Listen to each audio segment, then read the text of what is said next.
Hannibal, anything at the end? Yes, we sure will. A number of really exciting developments happening here on the Hannibal TV on YouTube. And this is the return of the Fan Forum, the opportunity for you to interact with the Hannibal TV, myself, and most importantly, the godfather of Hannibal TV himself, Hannibal. Before we throw to Hannibal, I just wanted to say that if you haven't subscribed to this channel, you're going to want to, because there's lots of good stuff in the mix, and we'll touch on a new development during the course of this show. But here we are to talk about the greatest professional wrestling managers of all time. And before we get into the list and how it was compiled, as I mentioned, the godfather of the Hannibal TV, here is Hannibal himself. Yeah, and we are going to try something new, and we'll talk about this briefly now. We do have some channel members here on the Hannibal TV, and after we're done this fan discussion, for the first time ever, we're going to do a members only podcast for our the Hannibal TV members that pay a couple of dollars a month to help support the channel. So for this one, we're going to pretty much let them ask whatever they want. But let's get into this manager. We had a fan vote to decide who was going to do this, or what the topic was going to be. Over 200 people voted, and greatest managers was not by far, it just beat out Road Warriors versus Demolition, who was better. So they'll be back on there for a future fan discussion. But let's get into it. I'll let you lead the way there, gentleman Jack Kilby. Well, yeah, it was a topic that I think was going to win ultimately because of the nostalgia associated with the manager. And you know what? In today's product, we have very, very few, at least in terms of the WWE and AEW to a lesser extent. But we're talking about the golden era of professional wrestling and those managers that stand out as an enhancement to the product and really became legends themselves, a number of which are on this list. Now, I should preface it by saying that we took a look at their influence historically, mic skills, their most important facet, I would say, of the manager back in the day was the ability to elevate talent. Some which we'll talk about, certainly did that. Others not so much, but their general contribution to the product as a whole. Now, this is not a scientific list. There's no, we're not going to be going in any particular order, but I think Hannibal and I have a definite agreement of opinion as to who the greatest of all time was, and we'll get to that. But want to start with a man that maybe some of the younger fans aren't really familiar with, but he really, in terms of the history of the business, made a significant impact. And I would be talking about the man known as the Grand Wizard of Wrestling. His real name was Ernie Roth. He was a fixture in the 70s in the Worldwide Wrestling Federation. He had bombastic promos. He had a very unique look about him with sequin jackets, turban, oversized sunglasses. And he was perhaps most known for guiding the career of the superstar Billy Graham to his world championship opportunities, as well as Greg Valentine. And he really elevated talent that he was with. Hannibal, I know you were a great friend of the superstar and had an opportunity to talk about his relationship with the Grand Wizard. What can you share with the fans on that? He personally did not like having the Grand Wizard as a manager because he wanted to do his own talking. So they did get along, but there wasn't really, I mean, obviously, for anyone who doesn't know, the Grand Wizard was a homosexual guy. He lived a certain type of lifestyle. So it's not like Billy Graham was hanging out with this guy outside of the ring, and he wasn't in those days. The manager a lot of the time would just walk the guy to the ring and not necessarily even do anything in the match. And he certainly wouldn't. A lot of the time, too, as with the Grand Wizard, he wouldn't actually appear on the smaller events, so he wouldn't have been on the road with Billy all the time. But I know he also managed the Sheik as Abdullah Farouk, I believe, and a bunch of famous wrestlers there. But it was before my time. He died October 12th, 1983. So I was pretty much a newborn when he passed away. So all I can say about his relationship with Billy is they weren't close. Yeah, and that's something that we've heard in reference to other individuals. Notably comes to mind is Ravishing Rick Rude, who didn't really want to have Bobby the Brain with him as his manager because he felt he had the mic skills and it would take away from his presentation. So I can see where the superstar was coming from, considering he was one of the greatest talkers of all time. We'll get to the Brain in a minute, but next up on the list is one of my favorites from the old school era that really transcended wrestling. Was one of the early figures to transcend wrestling into pop culture, and of course was well known in his later years for managing the Iron Sheik and Nikolai Volkov and Hulk Hogan before his heel turn. And I would be talking about none other than classy Freddie Blassie, who coined the term pencil neck geeks and really kind of set the template for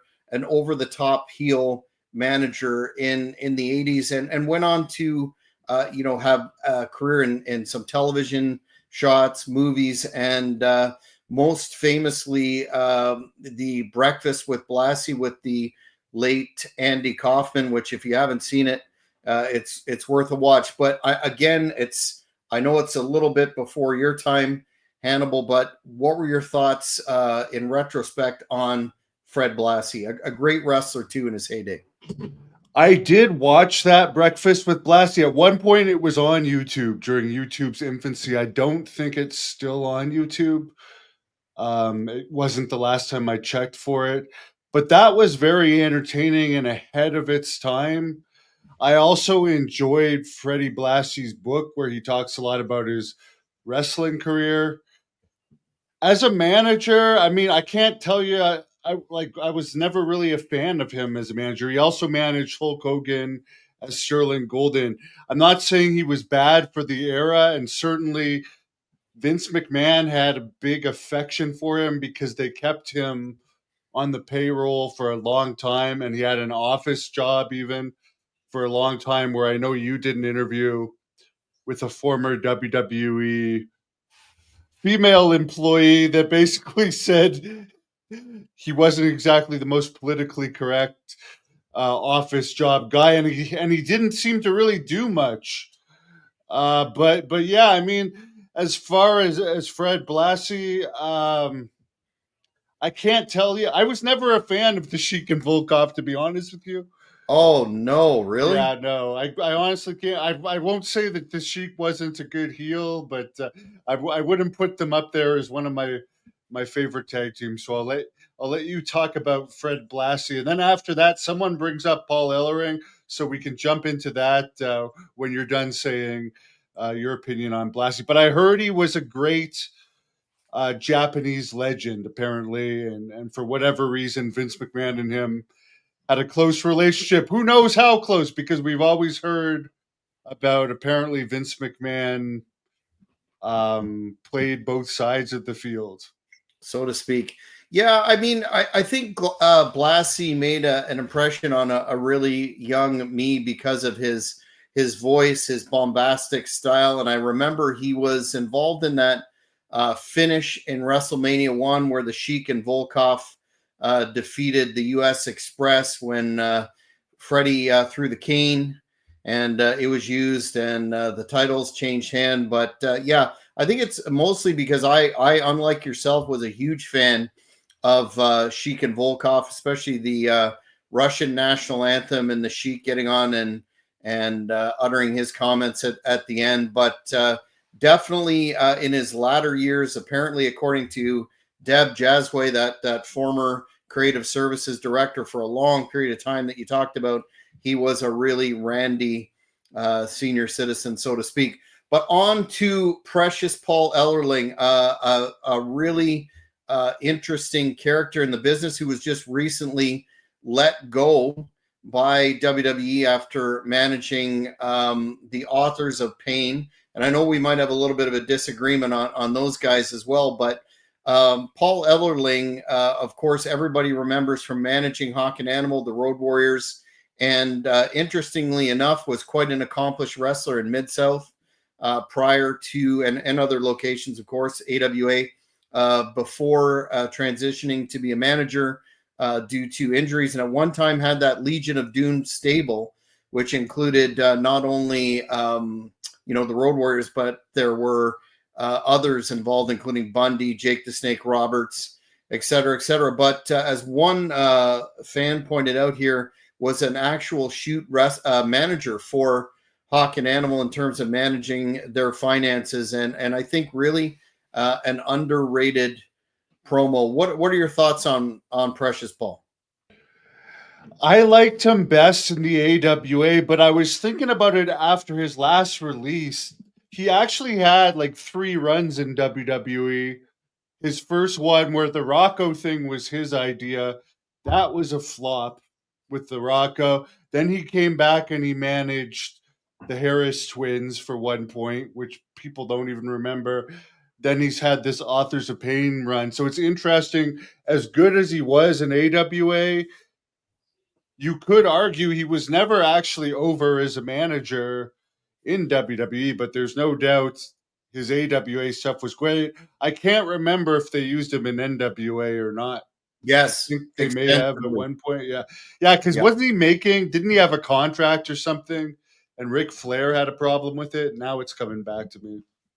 Yeah, he was all over Jim Crockett Promotions.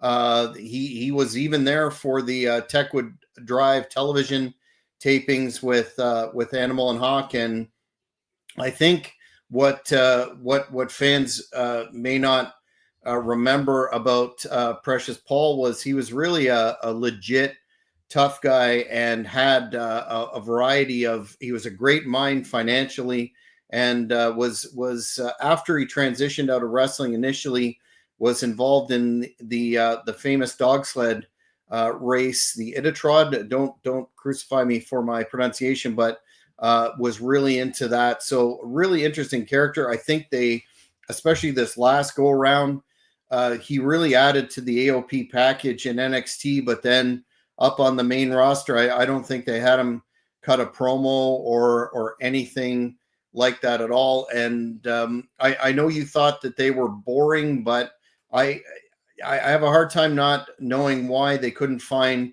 the use for big tough heels like that with Precious Paul. Seems like a waste.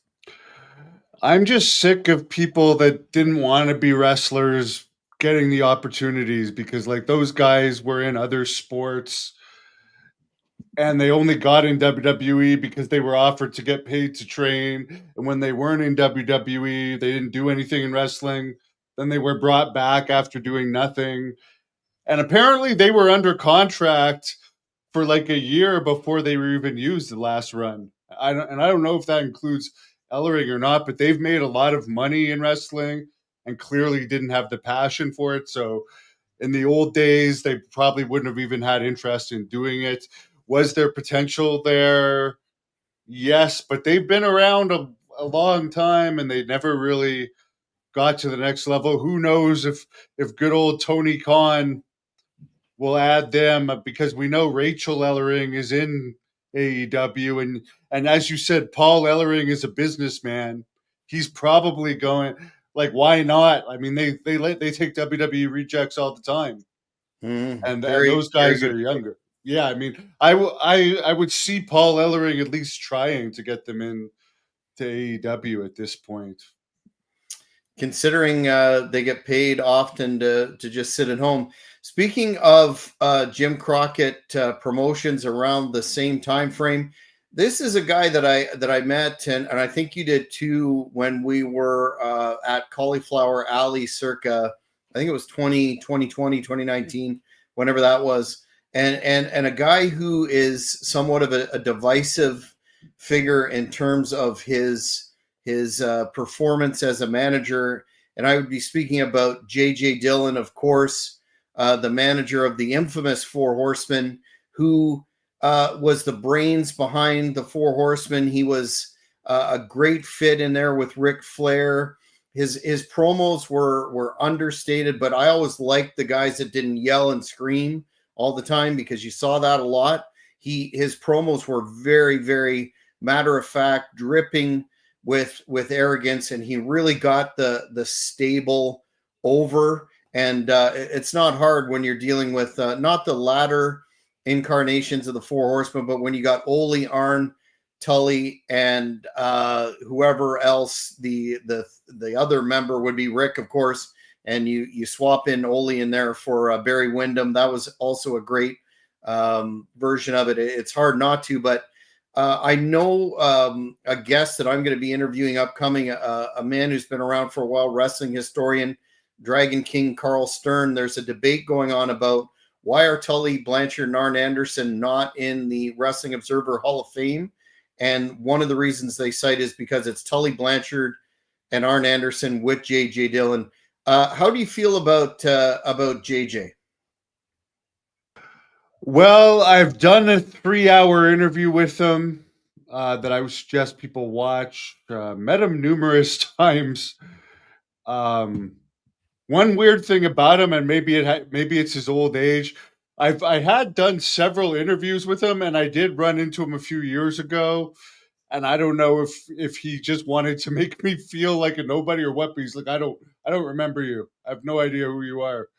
Maybe he's going. I found that a little weird. It's like, I sat down with you and I did an over 3-hour interview with you, and it wasn't that long ago. How do you not remember that?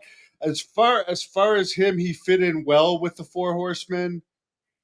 I can't honestly say that I was ever like a fan of his, but he fit in well with that group. His book was interesting. He also had a podcast with John Paz that is on the Hannibal TV. If you search up J.J. Dillon, the Hannibal TV, I really enjoyed his podcast with John Paz.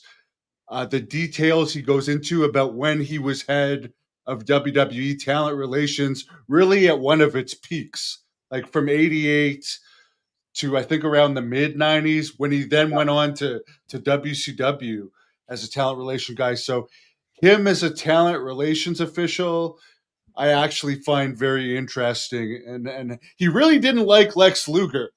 It's very funny. He did not like Lex Luger, because I've seen lots of interviews with him, and anytime Lex Luger's name is brought up, he mentions how difficult Luger used to be to deal with.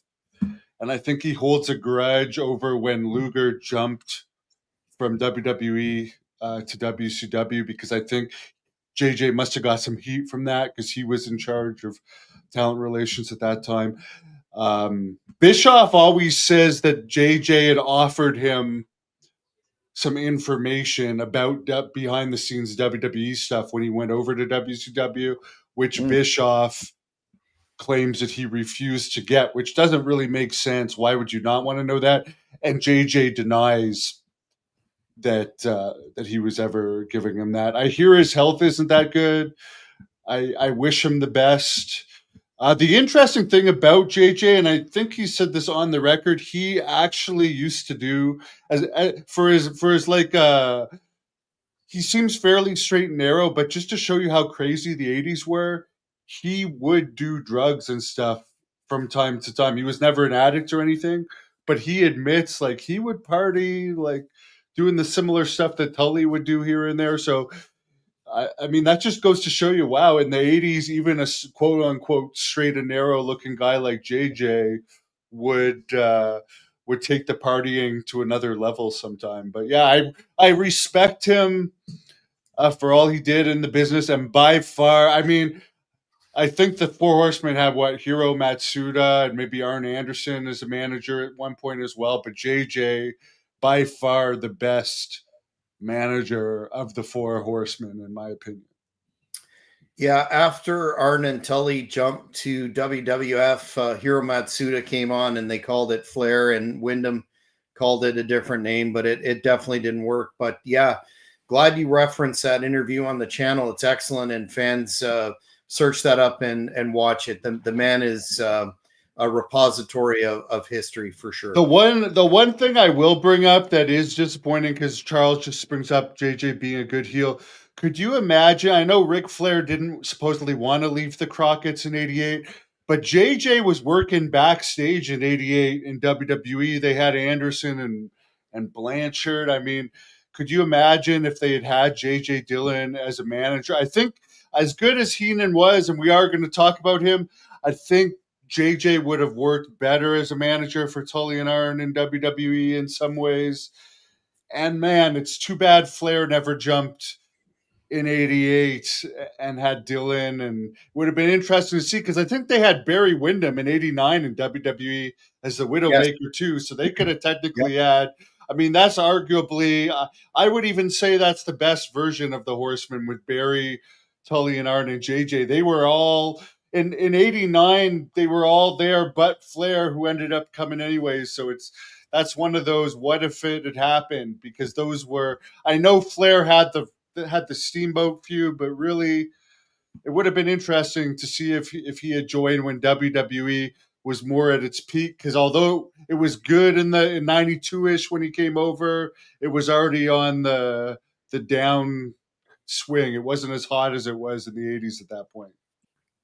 Yeah, and I think Flair explained why he almost jumped but didn't, because he was such good friends with Jim Crockett and he was being taken care of in terms of pay. But the next guy I want to talk about, a lot of the fans are talking about him in the chat, and that would be Percy Pringle, Paul Bearer.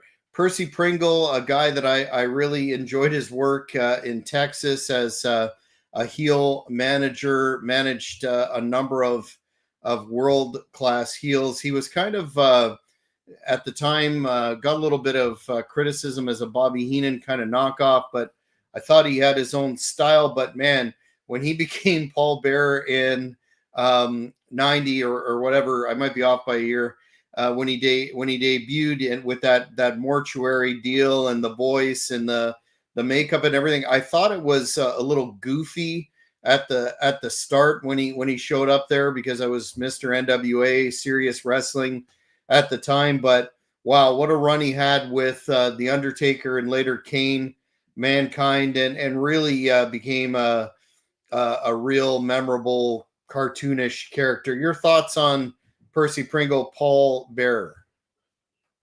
I think Undertaker debuted in November 1990, but it was Brother Love managing him. I think it was at least a month, but Paul Bearer was fairly soon after, so it would be safe to say early '91 or whatever. The one thing I remember is my dad was convinced that Paul Bearer was Brother Love for like a year, and this was before the internet, because he was in those days he didn't even really watch wrestling, but Saturday morning I'd have lunch and watch WWE superstars, and I mean, those were the days, like everyone watched Saturday morning wrestling, and your dad would sort of watch and be like, that's Brother Love.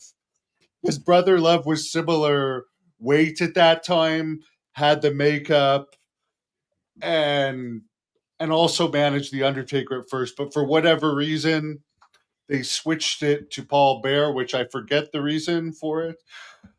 I only liked him as the Undertaker's manager for whatever reason. I didn't like him really managing other people, but Undertaker at that time with Paul Bearer as the manager was my favorite wrestler, and I love the whole thing. I do. Here's a little story about Paul Bearer that is interesting, and it's too bad they don't have house shows anymore, because this stands out to me as a kid from a house show.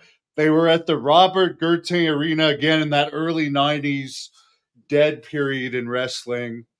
I think it may have been around '94 or '93, but this was before the show even started. And for anyone that doesn't know, Robert Gertin Arena is like a minor hockey arena in Hull, Quebec, across the bridge from Ottawa. And at that time, they weren't doing good enough to go to a main. People will say Bret Hart was the greatest champion ever, but they weren't doing good enough to go to the big Ottawa arena. So they would go to this 3,000 seats arena in Hull, and they would get like 1,500 people in there.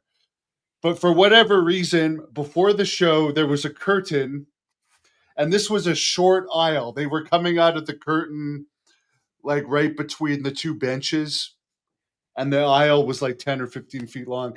And Paul Bearer, this is like half an hour before the show, puts his face through the curtain and starts making these crazy faces. Then he takes his face out of the curtain. Then he puts his face back in the curtain. And he did this for like 15 minutes. And the crowd was just going nuts.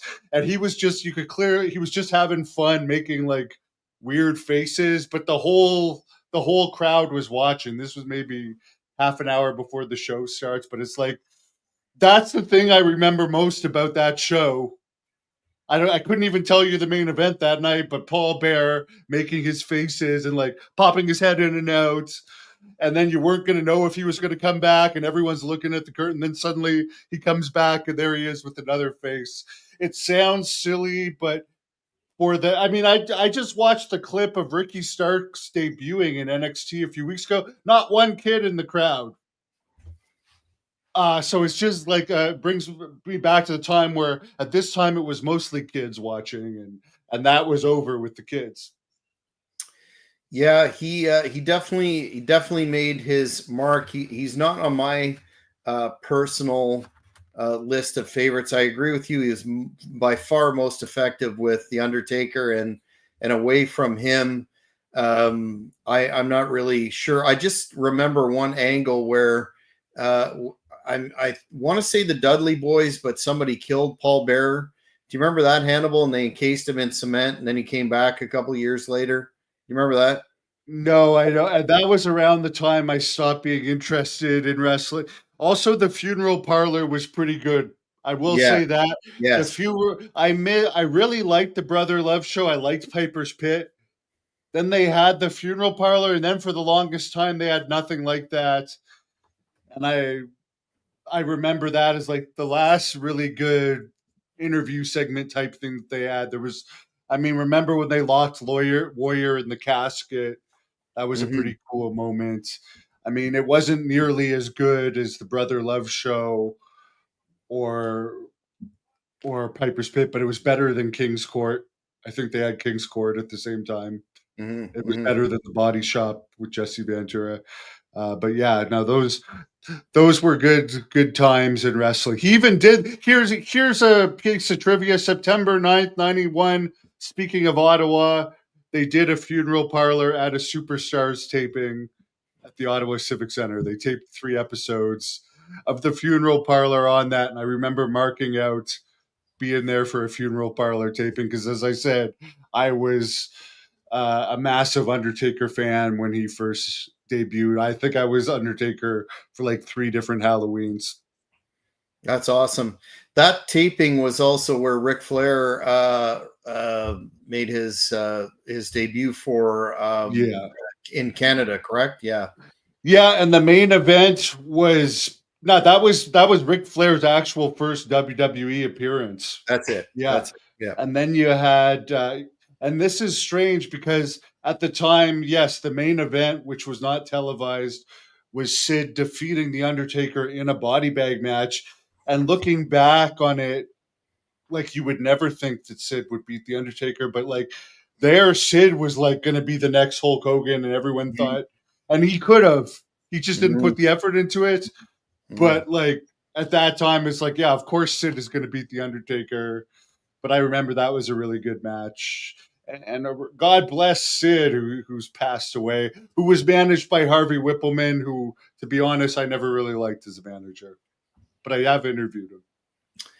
Yeah, he's not on the list, but one person that is, as we get to one of the few, I guess you could say, he doesn't call himself that anymore. He calls himself, I think, an advocate or whatever the deal was in the bloodline. The guy, due to his longevity, has to be on this list is Paul Heyman. Paulie Dangerously.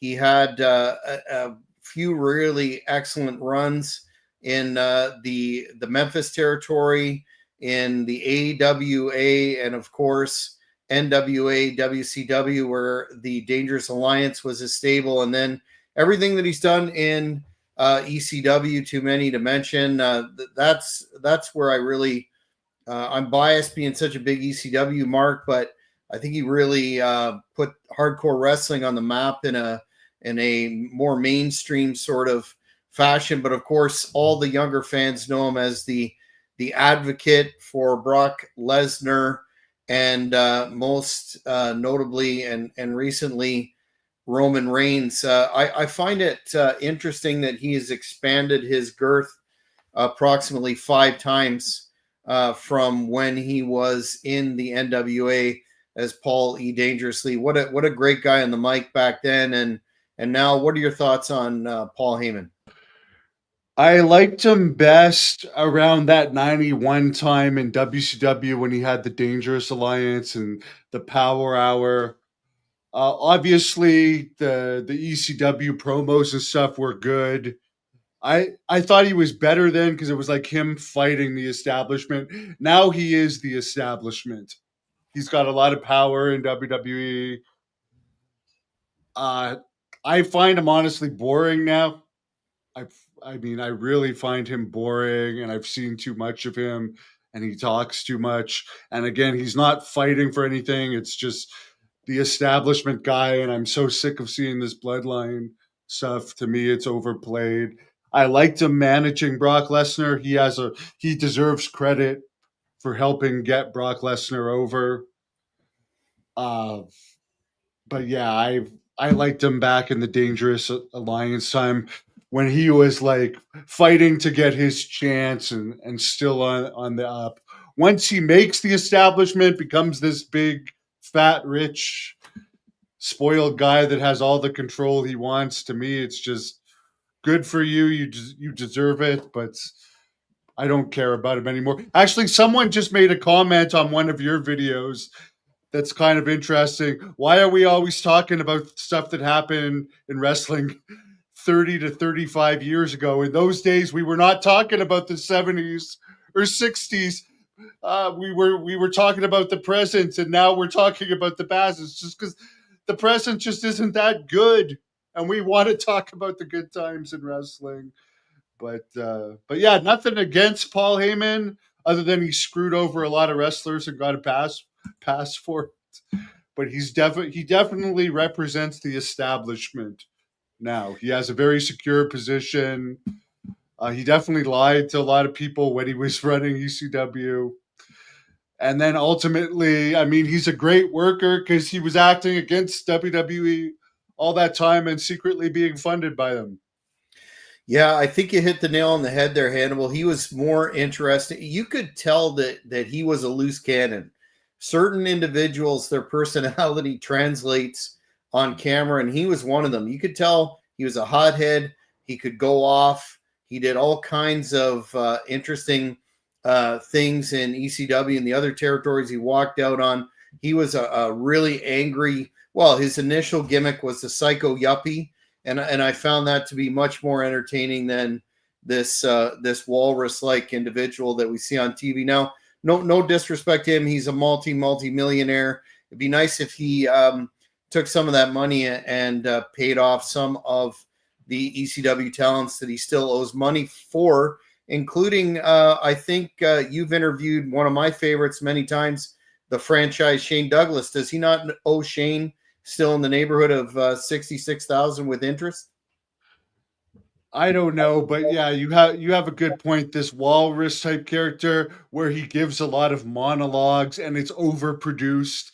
Like to me, all these segments that he's in now are just so overly produced. And then the line, "Oh, excuse me, my name is Paul Heyman," and the crowd says it with him. It's just like this is boring as hell to me. I like when he's like fighting the establishment or representing all these young future stars, pushing to get them over. But at this point, If I never saw him, I mean, he's the best manager there is now. For whatever that's worth, by far, I'll give him that. But there is no good managers these days, and they don't really have managers overall.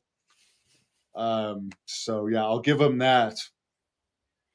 Yeah, absolutely. And I think we'll move on to the first female on the list. I think we could probably I'll talk about Sensational Sherry first. I thought she was an amazing talent, both in the ring and as a manager, would get physically involved, shrill, really a presence at ringside. I first came across Sherry in the AWA when she was the women's champion there, and managing a great tag team, in my opinion, Buddy Rose and Doug Summers. Those matches against the Midnight Rockers in the Showboat, especially the Blood Fest. I mean, really great stuff. Then, of course, managed Shawn Michaels, Ted DiBiase, Randy Savage, Harlem Heat, Ric Flair, on and on and on.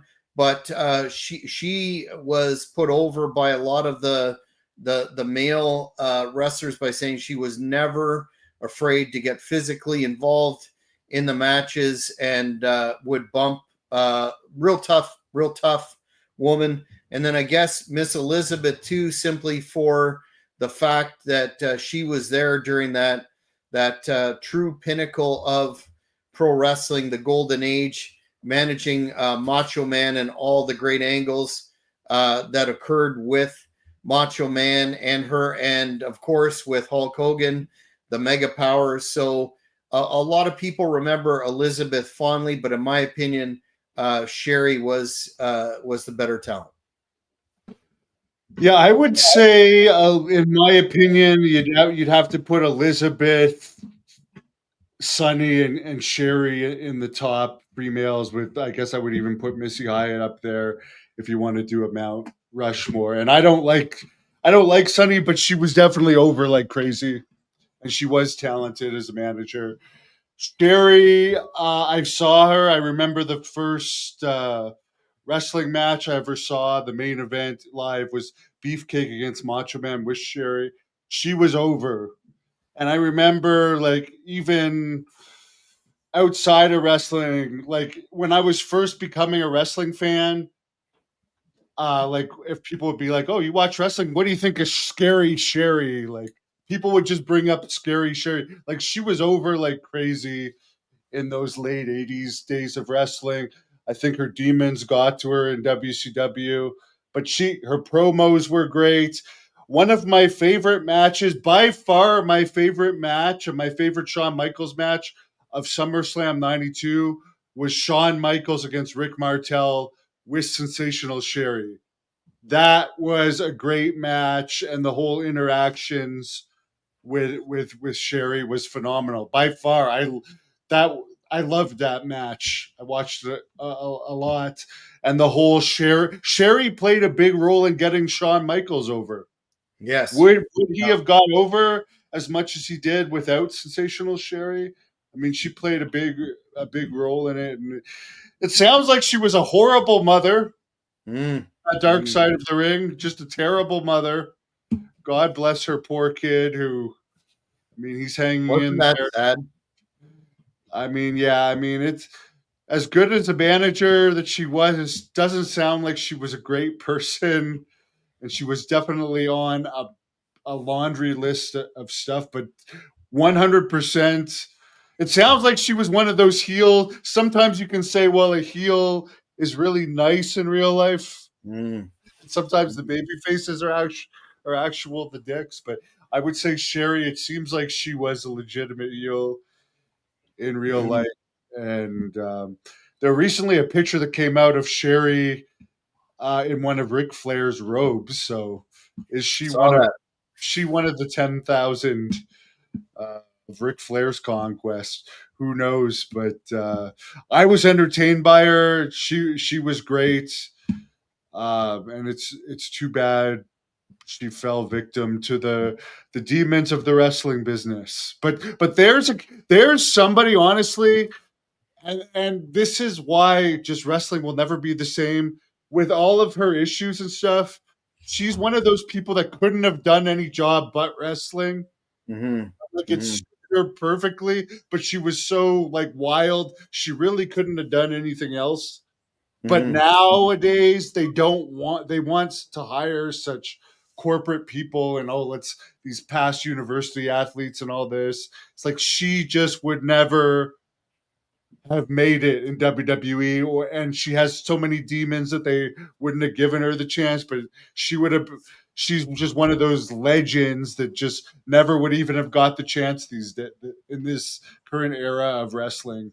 But she's the sad thing is all these and I know people are sick of me saying this every podcast, but they're so spoiled and overpaid now. She's one of the ones that built wrestling to allow them to have this and didn't get to experience the fruits of her labor, sadly.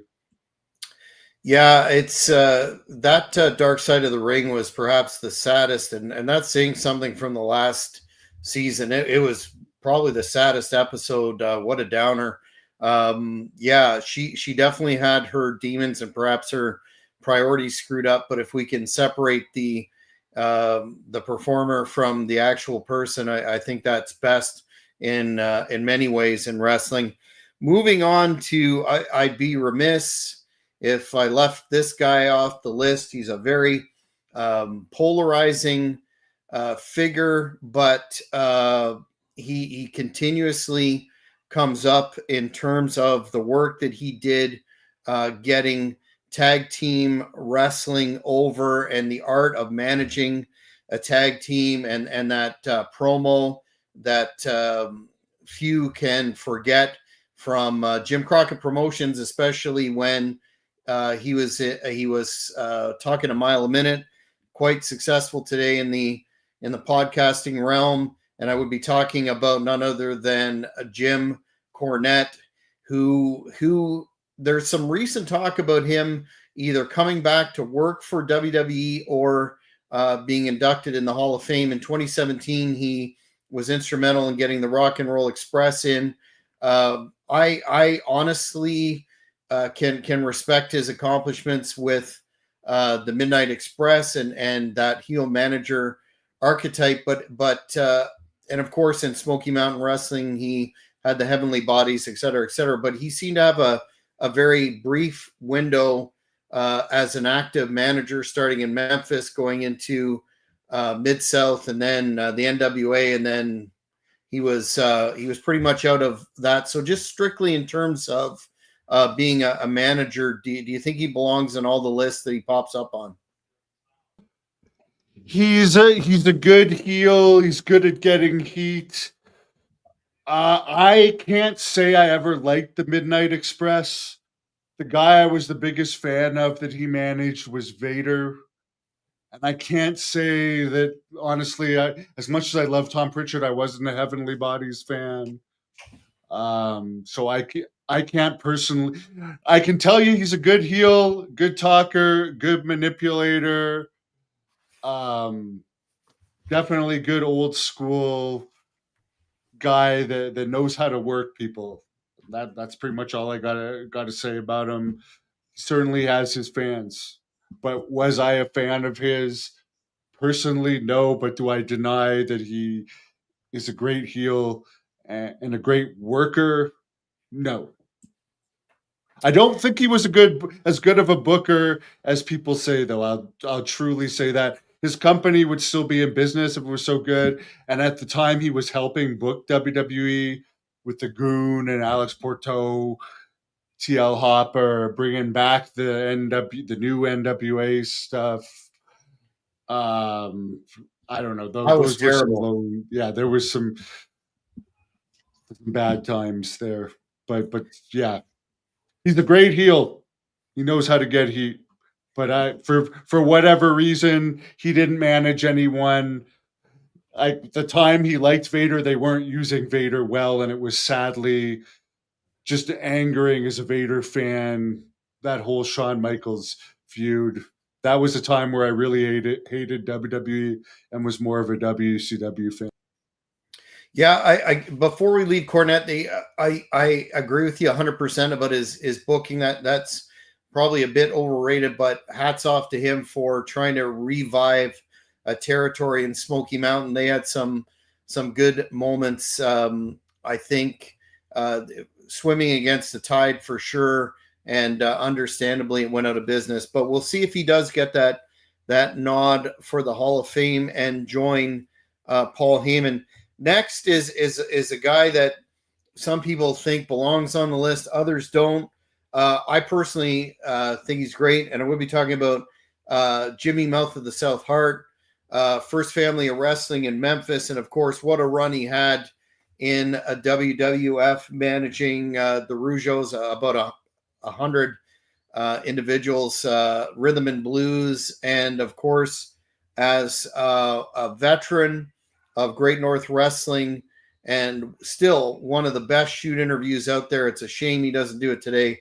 The greatest intercontinental champion of all time, the Honky Tonk Man. I thought Jimmy really added to that package. And of course, the megaphone with the Hart Foundation and all the finishes that were possible as a result of him being there with that megaphone.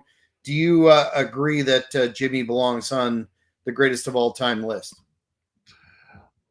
He was good. Did a great job with the Rougeaus.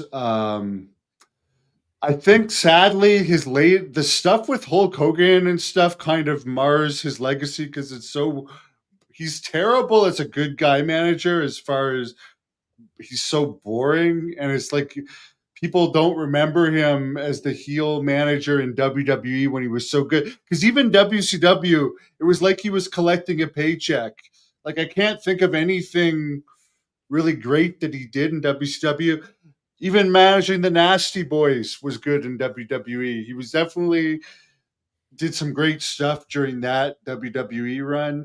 He's an extremely good politician and one of Hulk Hogan's closest friends. But yeah, I just hate seeing like his last stuff just standing there like a zombie, waving the American flag. He never says anything with Hulk Hogan or anything. He used to be so good, but I mean, he's what 80 something now. I mean, he's 80. at the end of his run. Yeah, exactly. So to me, I mean, he hasn't done anything good in recent decades, but he also wrote some good songs like "Crank It Up."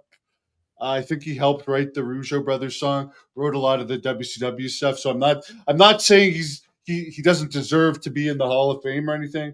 I'm just saying I'm not a fan of his recent stuff with kind of you remember the last thing somebody does. So it's like all the great entertaining stuff is kind of marred by some of the more recent boring years that he's done to me. I find it amazing that Jimmy is still on the road as much as he is. He comes to Canada all the time and appears he's got an appearance coming up close to where I am in the greater Kingston area in March, a signing deal, et cetera, et cetera. And the man's 80 years old. I mean, hats off for that. But yeah, that appearance with Hulk Hogan was not good. Barbara, I'll just say I agree with you. Harley was Vader's best manager. He was also Lex Luger's best manager. So I will definitely put Harley Race up there. As far as Harley Race was a better manager in WCW than Jimmy Hart was, as far as being relevance. Yes. Yeah, that's too bad he didn't have a longer tenure there. I think he also managed Mr. Hughes in WCW, but got into some legal problems that resulted in his termination, I believe. Yeah, I would have been young, but yeah, sadly he didn't have that long of a run there. But Harley's definitely an outlaw. So we've saved the absolute best for last, but before we get to that individual, just a couple of names that have popped up before on these lists. One being Mr. Fuji, who gets a lot of heat in his. I think he was a better wrestler than he was a manager, actually. But he managed Yokozuna, co-managed with Cornette, managed Demolition, the Powers of Pain, about 1,000 others that I'm forgetting, and he certainly had that Charlie Chan like character. Was certainly memorable. one guy that I really like, who I got a hold of his book that, well, actually, it was an audio version of his book that sells for about, I don't know, $2,000 now. It's out of print. Is Gary Hart, Playboy Gary Hart, is a fan of Texas wrestling. Hart had a real understated presence, but really made his mark there as a booker and manager. But in WCW, had that run as Great Muda's manager, Terry Funk's manager, Al Perez. Some people call him boring or whatnot, but I liked his, again, the guys that didn't yell that. And Gary Hart was a legit badass. One of the guys that's passed on that I really would have liked to have done an interview with. And the last guy that everybody talks about is Captain Lou Albano, who was part of that whole rock and wrestling deal when wrestling went mainstream. Had that feud deal with Cyndi Lauper, and managed countless tag teams. Do you remember, before we get to number one, do you remember or have any thoughts on Captain Lou? Yeah, I'll just say for Gary Hart, I did listen to his book, and my God, that guy puts himself over to a nauseating level in that book. Captain Lou, I mean, he was before my time. I remember, but I do remember all those VHS tapes that you used to be able to get in the video store in the late 80s, early 90s, from that mid 80s era when Lou was a key figure in that Hulk Hogan's rock and wrestling era. Very entertaining guy. Apparently, he was drunk all the time during that period and the earlier period. Again, another one of the characters that just would not. This was the cool. I mean, yes, you can say that. Well, it's more corporate now, and the people are going to live longer. But the Lou Albanos of the world still would have been alive. They just wouldn't have had a job. But like these characters, like Albano, were what made wrestling great, because they were just off the wall characters that couldn't have worked anywhere else but the wrestling business. So they were great. He was also in Super Mario Brothers, the Yeah, show that in Canada it aired on YTV. I didn't even realize it was him at the time until years later. I think he played a role in getting Cyndi Lauper involved with WWE. it's because the And band was out of him when he played Super. What about that song, that indie rock song, Captain Lou, Captain Lou, Captain Lou? Do you yeah, remember that one, Captain yes, Lou I do. Albano? And he had a great look. The one thing I will remember, one of the best things, if anyone hasn't seen this, look up the Morton Downey Jr. show with Dave Schultz, Captain Lou's in it, Ted Arcidi. The second one where it was just after the 2020 wrestling documentary, and it's like the people saying wrestling's fake versus the people sticking up for wrestling, and it's just funny. There's a whole bunch of people defending how wrestling is real, and Captain Lou is one of them. And it's just interesting to go back into that time when people were still defending that it was real, and it was interesting. There's also some interesting things in there where David Schultz is like saying someone might be gay, and like it's Jim very Wilson. like used in a very derogatory way, and it's like this is a Mhm, time capsule from an era that just mhm. this type of show would never air now. So it's interesting to watch as a time capsule. But Captain Lou's on there defending that wrestling is real, and he's never heard of any match being choreographed. If it was, it certainly wasn't him involved in anything. But it just shows you they're great workers, because they'll go on and they'll like say this with a straight face, and the crowd was actually believing them, and they're hating. Here's the people that probably really were abused. There's one guy talking about the homosexuality with agents and stuff, which turns out to be real. And like Yeah, these guys are getting booed, and like these guys are like getting booed out of the building by the crowd and stuff, and they're saying wrestling's fake and blah blah blah. But it's like no one's gonna believe them because they're not the known wrestlers. But it's interesting that now wrestlers will go on shows, say, "Oh, I really want to work with this person. We'll tell a great story." Blah blah blah blah blah. It really makes me not want to watch it. I find it boring, and it makes the guys look geeky. Whereas in the past, you'd still do it was fake, but you liked that they were trying to like make it pretend that it was real. Like Bingo. it just made you Bingo. okay, so it's fake, but these guys are crazy Yeah. characters that actually think it's real. I don't know. It was to me it was just so much better. But not to mention guys that you wouldn't want to legit mess with. They were tough guys. A lot of them were shooters and otherwise badasses. And now I don't think you can say that, especially with AEW and some and there was that, and I'll just touch on this before we get into Heenan. There was that whole thing with Thunder Rosa and AEW. At one point, she was like supposed to be a shooter. It's like in the old days, if someone's not selling for you or something, you're just gonna shoot on them.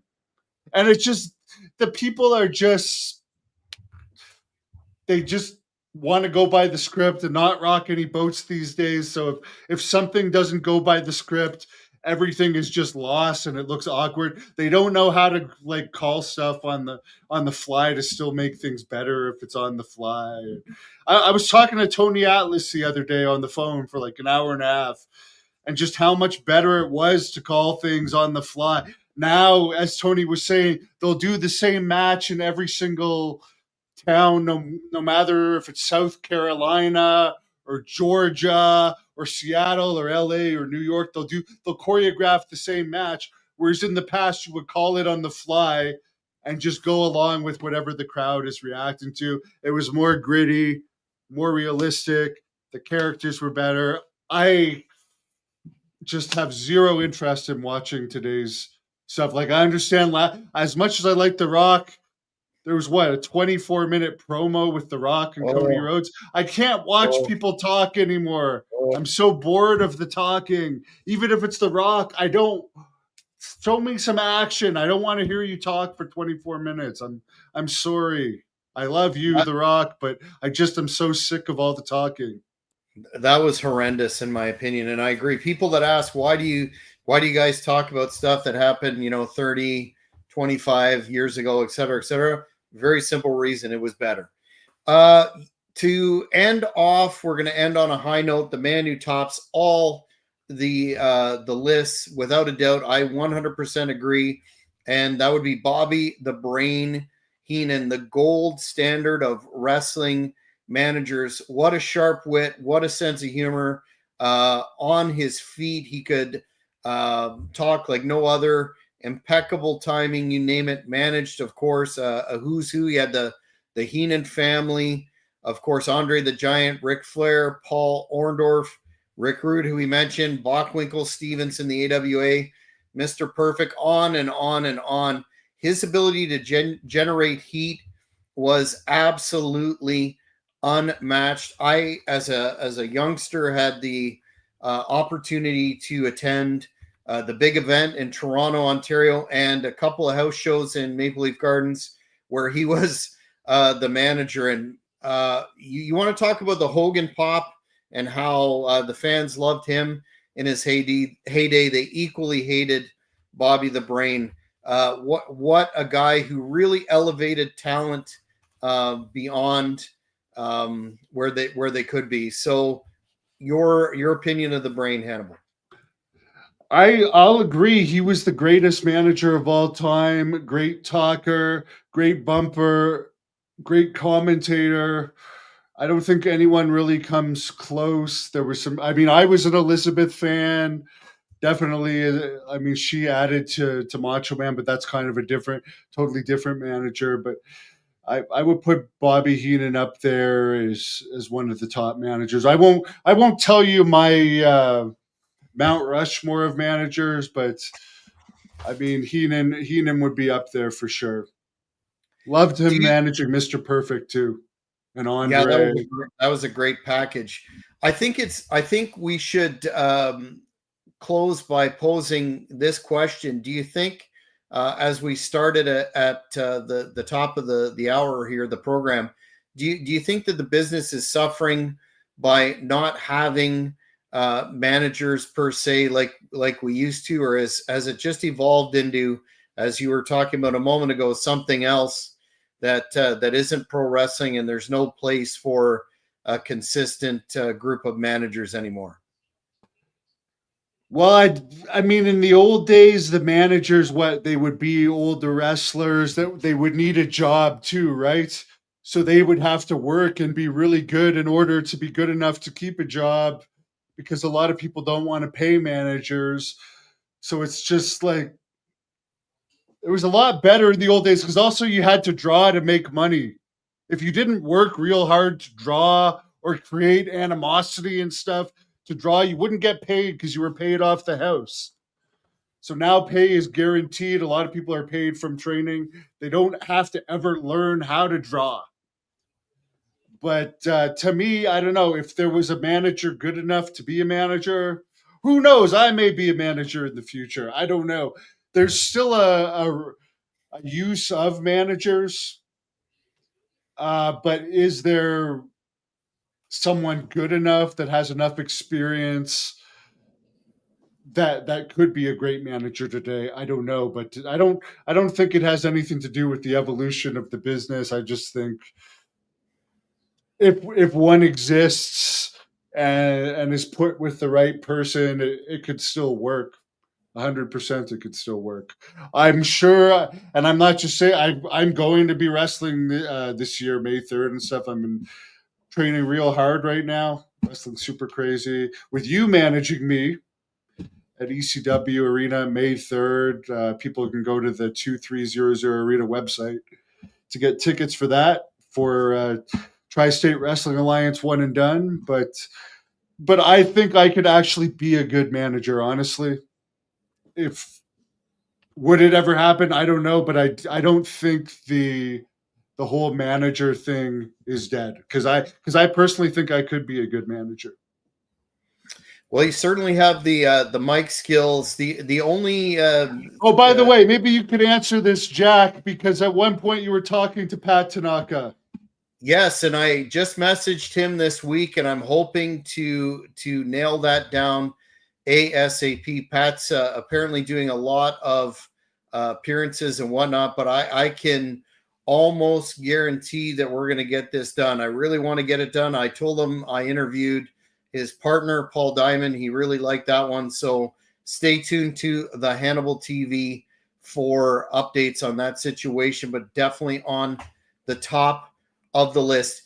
I just want to say with respect to managing, I think that perhaps the product has changed to a point where, I mean, Don Callis is still managing in AEW and et cetera, et cetera. I think the product has changed to the point where they could probably look at some of the past and see what managers contributed to the presentation, and there would be more interest. It's just a question of somebody giving them a bona fide opportunity again. Let's give DDP a mention. He managed Bad Company for a while. Why not? He had the Diamond Dolls, and he started off as a manager, and I do DDP yoga every day, so I really think he's a good guy, so I'll put him over there. 100%, and many interviews with him on thehannibaltv.com. But Hannibal, in terms of the next poll, we keep getting feedback. Thank you from the fans. We'll be putting that up again. I have a feeling. Tell us in the comments, everybody. Tell us in the comments who you want to see in the next poll, because we will do another one of these. Absolutely. And stay tuned for our next endeavor, which will be coming shortly, and that's an Ask Hannibal Anything. And make sure that you, as I keep saying, if you haven't already, why not? Why aren't you subscribed to thehannibaltv.com, and make sure you hit that notification button and you'll get all of this content. 420,000 subscribers now. 420. We'll never be at 420 again because we're going to keep going up. So if any of you guys are smokers out there, have yourself a light for the Hannibal TV hitting 420. And yeah, for our channel members of the Hannibal TV, we are going to do a special Ask Hannibal and Jack Kilby Anything podcast now on there. And I just bought some more PCW Ultra footage too. So make sure to subscribe to the Hannibal TV because I'll be posting that in the coming days. So I'll let you rack this up, Jack. And anyone that's a member, it's like $1.99 a month on YouTube. Check out the Ask Hannibal Anything podcast. Coming up next. So fans, thanks for tuning in to another edition of the Hannibal TV Fan Forum. Watch for future polls, and we will see you next time.